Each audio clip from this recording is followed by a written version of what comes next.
can you tell everybody what the history is about this mobile phone mast with the council? Well, everything that needs planning permission comes to the Town Council. Although the Town Council only have a say, they don't make the final decision. We do actually have a say where they take the views of the Town Council, and as far as we're all concerned, we are representing the people of Hay, and all of the Town Council were against this mast. We put in that everyone was against the erection of the mast. So it was unanimous? It was unanimous, yes. Yes. I raised it with the Town Council, and there was a discussion, and it was unanimously voted against. Can I just say that unanimously voted voted against on health concerns, and was sent to the national parks. As a local member, I was on the national parks at that point, and I attended the meeting and spoke against the planning application because I have grave concerns over the health issues and concerns of the radio mast, which the National Parks Officer said that it wasn't health risk, and it was the health and safety executives that would monitor and enforce any concerns regarding that. I voted against. There's a paper, if you go onto Facebook on Councillor Gareth Ratcliffe news updates, click follow and you'll be able to get into the papers that were on the national parks that day and the minutes of who proposed and seconded it. So how come those opinions of the people of Hay represented through you are just not taken into account? This isn't the first time. The council, we put in our views either for or against, and I think this is almost, I don't know what the term is, I'm sorry. You know, they do this out of politeness, really. They ask our opinions, but they don't take them into account. The Town Council opinions are not the guiding and final say on their decisions, and as with this, I mean, as far as I'm aware, we also haven't been told that it's going ahead. I voted against it and spoke against it.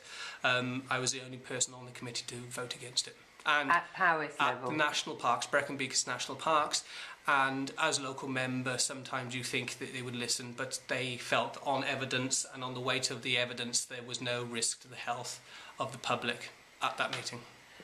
I just feel that, you know, until they can answer the questions and say categorically this is not a health risk, they shouldn't be imposing something like this on us.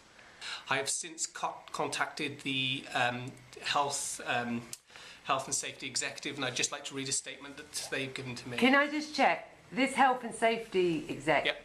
Are they Powys or no? Health and safety exec are a national body. They have same powers as police, and they are basically, they look at all private and councils, private businesses, and they have the law, basically their own law to enforce health and safety. Right, okay. From national government, okay. And I asked regarding, sorry, I'll just read it off here, mobile phone masts and base stations. What research has been undertaken into the health and safety of phone masts? The health and safety policy on phone masts in particular, and radio waves safety in general, is guided by organisations such as the World Health Organization, the International Commission, and non-ionising radiation protection, and the Health Protection Agency. It is important that we understand and monitor any potential public health impact from radio waves.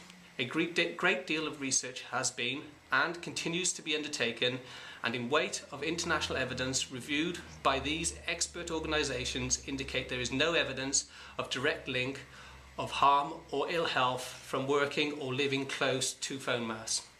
In 2000, the UK government commissioned an independent expert group on phone masts, IEGPM, chaired by Professor Sir William Stewart, to conduct a review of the possible health effects from the use of mobile phones, base stations and transmissions, and in conclusion that the balance of evidence indicates there is no general risk to the health of people living near to base stations on the bias of exposure and expected for the small fractions of international guidelines. Okay, so does that make you feel better? If I believe that, I wouldn't have voted against it. So I've still got concerns, and There is no evidence for me personally, but I'm not an expert. I can go to all the experts and they're all telling me that it's safe, but I've still got concerns. I'm still yet to be given strong evidence to say it's safe. Well, you know, these papers, we've had it before, you know, when we had BSc, and, you know, this is not a problem. Until you can categorically say this does not cause problems, then, and which I think is something that's going to happen in the long run, put the masts out, you know, a long way from people to at least minimise the risk. This is actually going to be over our town, over the whole of our town. This is research from 2000 and has been ongoing since then, and they're still sticking to that line. Like I say, I'm not 100% happy with it. I wasn't when it went to the national parks. I voted against it and spoke against it. I was the only person on the committee to vote against it. And at Powys level? At the national parks, Brecon Beacons National Parks, and as a local member, sometimes you think that they would listen. There were so many issues we objected on, and we wanted further clarification on. You don't just say, you know, you don't just object. You say we object because we didn't know if this is a health risk. We didn't know why we were having it built. Although they say that I think it was for things like festivals and tourism. I'm not 100% sure on that, but I have a feeling that, you know, they say the coverage is poor for this area, but we wanted to know, was there a health risk? Was there a need in the town? These questions haven't been answered. And people are very concerned about how close to the school and the old people's home it is. What are your feelings about that? Well, exactly. You know, I was thinking about this and the thought that, you know, that we might have a new school at Forest Road, which means it's even closer. But the distance between where the school is now and where it is in Forest Road, it really doesn't make any difference. You know, if they turned around and said, well, we didn't know about the school where it is now, I feel, until we know exactly whether it is a health risk, if it is a health risk, then it's vulnerable, as is everyone in the town. Also, I've heard in Canada they're actually taking Wi-Fi out of schools, and Sweden and a lot of the countries that are seen to be quite progressive are taking the precautionary measure of taking them away from kids, where we seem to be putting our kids bang underneath it. Yeah, I can't comment on that. As I said, personally, I've got concerns against them. I'm not a policy maker on the national parks. Oh, yeah, you must have felt very alone at that meeting. Many a time I felt alone in county council and in the national parks, but I'm there to voice the concerns of the residents and how I feel on behalf of the residents. I've done that. I wasn't listened to. You don't get listened to all the time. That's sadly the way it is. For them, as long as they've done it through policy, they're happy and content. And sometimes that's a little bit, you know, they're more worried about not doing it in policy than actually. They're more worried about making sure they get in policy, because if they don't do it in policy, authorities will end up being sued, which sometimes I think is counterproductive because it goes against the wishes of the community. You use the technology, Wi-Fi and things like that. How does that fit in with this? In my own home, I have laptops, iPads, a wireless printer, obviously walk-around telephones, mobile phones, but that's my choice. I've decided I want that in my house. If I don't get a signal, well, I can go outside and find a signal. I'm not imposing what I've done on anyone else. This I feel is being imposed upon the whole of Hay without, you know, we've had lots of meetings about should we have a new school, should we have a supermarket. These don't actually affect our health. Do we actually know that what they're imposing upon us will affect our health, and it's being imposed without any consultation with the people of Hay? Statutory consultee of any planning is only the town council that they notify. People can put in objections themselves and neighbours, but obviously when it goes to planning, the statutory consultees are the ones that will be read out to the planning committee. One suggestion that's coming up, but this is sort of separate to the mast, which is more important, is that perhaps there should be more transparency about these planning applications that are going on. People don't really read the newspapers or the signposts. They might start now that they realise more how important it is, but a lot of residents who live right next to the mast said they had no idea. Yeah. Neighbours next to it, if they haven't been notified by the national parks, neighbours adjoining, that by law they should have. What, they're going to get a letter? They're supposed to get a letter.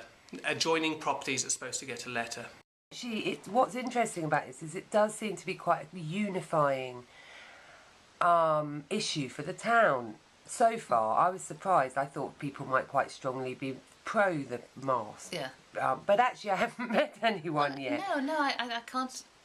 You know, if the people who are pro the mast must know something we don't, because I think it's not an objection to tourism, it's not an objection to the festival. They're all wonderful things. We want all those things in our town, but they can't be at the risk of people's health. And if there are categorical assurances that there are no risks, with proof, that's fine. But I don't think we've ever been given that, and I don't think there is that proof out.